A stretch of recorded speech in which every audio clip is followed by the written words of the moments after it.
हम प्रेषण के बारे में देख रहे थे। यहाँ पर है नलिकाएँ।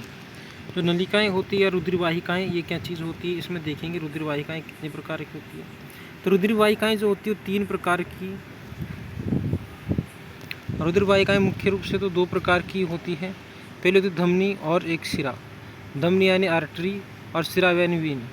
जो धमनी होती है ये क्या चीज़ होती है। जो धमनी जो होती है रुधिर को हृदय से शरीर के अंगों तक ले जाती है। यानी जो रुधिर होता है उसको हृदय से शरीर के अंगों तक ले जाती है। और ये मोटी भित्ति तथा लचीली होती है। यानी इसकी जो भित्ति होती है मोटी होती है और ये लचीली होती है। और ये उच्च दाब के कारण होता है ऐसा, क्योंकि हृदय को क्या करती है शरीर के अंगों तक ले जाती है ना।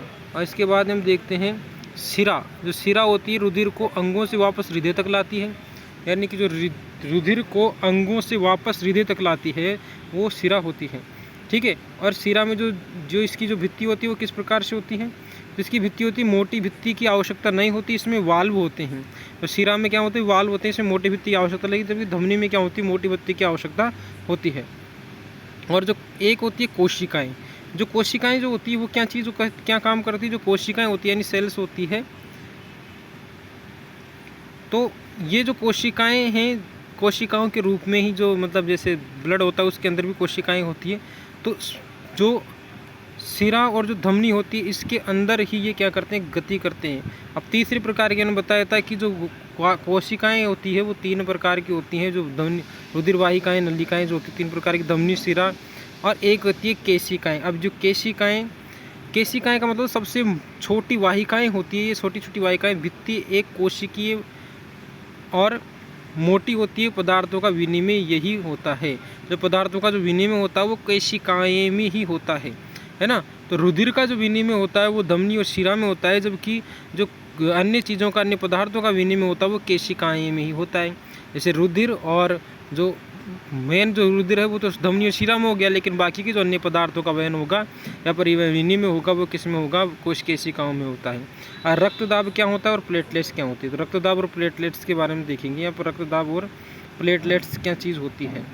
तो सबसे पहले हम यहाँ पर देखेंगे दाब और अनुरक्षण। रक्तदाब ब्लड प्रेशर। रुधिर कोशिकाओं की भित्ति के विरुद्ध जो दाब लगता है उसी को हम रुधिर दाब कहते हैं। और ये संकुचन दाब 120 mm होता है और अनुशिथिलन दाब 80 mm होता है। और सामान्य इसका रक्तदाब 120/80 होता है। ठीक है, जैसा चित्र में आप देख रहे हो। तो सामान्य दाब 120/80 mmHg होता है। इसको रुधिर दाब कहते हैं। अब प्लेटलेट्स क्या होती है। प्लेटलेट्स रक्तस्राव के स्थान पर रुधिर का थक्का जमाने में जो कार्य करती है वो प्लेटलेट्स यानी क्लॉट बनाकर मार्ग अवरुद्ध कर देती है, रुधिर को बहने से रोकती है, वो प्लेटलेट्स होती है। ये दाब में कमी आने से रोकता है। अब पादपों में परिवहन हमने मानव में परिवहन पढ़ लिया। हम पादों में परिवहन को हम देखेंगे। जल का जो परिवहन होता है वो जाइलम के द्वारा होता है। जल एक स्थान से दूसरे स्थान पर जाएगा तो वो जाइलम के द्वारा जाएगा। और जाइलम जो होता है उत्तक मृदा से प्राप्त जल और खनिज लवणों का वहन करता है। और जड़ों की कोशिकाएं सक्रिय रूप से आयन प्राप्त करती है, जिससे जल जड़ से प्रवेश करता है। मूलदाब और यह एक सतत जल स्तंभ का निर्माण करता है। मुख्य चालन बल वाष्पोत्सर्जन या आकर्षण। पत्तियों के रंध्र द्वारा जल की वाष्प के रूप में हानि। ये एक चूषण उत्पन्न करता है जो जल को ऊपर खींचता है। तो इसमें सबसे महन का है जाइलम है, जो इसमें परिवहन जो होता है वो जाइलम के द्वारा ही होता है। अब भोजन तथा दूसरे पदार्थों का स्थानांतरण किस प्रकार से होता है। तो भोजन और परिवहन फ्लोएम के द्वारा होता है। प्रकाश संश्लेषण के विलेय पदार्थों का जो वहन स्थानांतरण कहलाता है। यह कार्य फ्लोएम नामक संवहन उत्तक करता है। जो अन्य पोषक तत्व हैं उनका जो परिवहन होता है वो फ्लोएम के द्वारा होता है। और जो जल का परिवहन और खनिज लवणों का जो परिवहन होता है वो जाइलम के द्वारा होता है। तो ये भी एक परिवहन में सबसे बड़ी भूमिका निभाता है फ्लोएम। यह कार्य फ्लोएम नामक संवहन उत्तक करता है। ये अमीनो अम्ल तथा अन्य पदार्थों का परिवहन भी करता है।